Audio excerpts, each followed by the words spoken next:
আসসালামু আলাইকুম, আমি আকসার আহমেদ, আকসার অপটোমেট্রিস্ট আই কেয়ার। কিছুক্ষণ আগে আমার চেম্বারে একটা পেশেন্ট আসছিল, বাচ্চা। হুম, তো গ্রামে অনেকে দেখেছে ধান বাছে, হ্যাঁ, ধান ওঠার পরে ধানগুলা নিয়ে এসে কুড়া দিয়ে বাছাবাছি করে।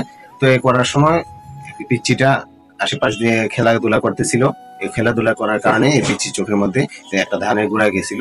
যাওয়ার পরে চোখটা ডলাডলি করলো, করার পরে থেকে আপনার চোখে যে উপরে কালো মণিটা আছে, মণি উপরে একটা ইপিথিলিয়াম আছে, হালকা একটা পাতলা একটা পর্দা আছে, ওই পর্দাটা ছিলে গেছে।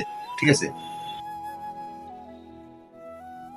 এই ছিলে যাওয়ার কারণে এটা চোখ লাল হয়ে যায়। চোখ লাল হওয়ার পর থেকে এটা আপনার চোখে চুলকানি বা পানি পড়া, হ্যাঁ, ইনফেকশন হওয়ার সম্ভাবনা থাকে।